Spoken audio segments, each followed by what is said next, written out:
सकाळी दीदीचं आवरून घेतलं. आता सध्या आहे ना जास्त थंडी असल्यामुळे त्यांची 1 तास उशिरा केलेली आहे शाळा. दीदी गेली आणि दिवेश गेल्यानंतर मग मी माझं आवरून घेते.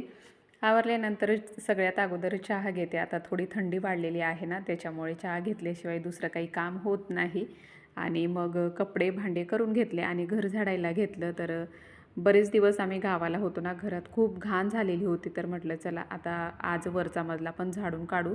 म्हणजे एकदाच क्लीन केलं की छान वाटतं आणि वरती एवढं रोज झाडू मारायची गरज पडत नाही, कारण वरती एवढं सामान पण नाही आहे आणि कोणी जात पण नाही त्याच्यामुळे.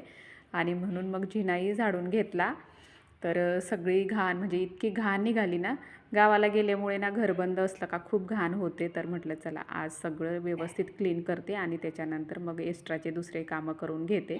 तर झाडू मारून घेतला आणि आवळे आणलेले होते बघा. तर आवळे केसायला घेतलेले आहेत. तर मी गोड आवळे चूर्णसुद्धा बनवलेला आहे. तोसुद्धा व्हिडिओ अपलोड केलेला आहे. बघितला नसेल तर नक्की बघा. रोज खाण्यासाठी बनवलेला आहे आणि याची मी पावडर बनवणार आहे. तर किसून घेतलं आणि 1 दिवस ताटामध्येच असं सुकून घेतलं, कारण त्याच्यामध्ये थोडासा ओलावा असतो ना, त्याच्यामुळे जर असंच रुमालवर टाकलं तर रुमालच पूर्ण पाणी सोकून गेईल, त्याच्यामुळे मग असं टाकलेलं आहे. तुम्हीही नक्की ट्राय करा बनवायचं, खूप चांगलं असतं.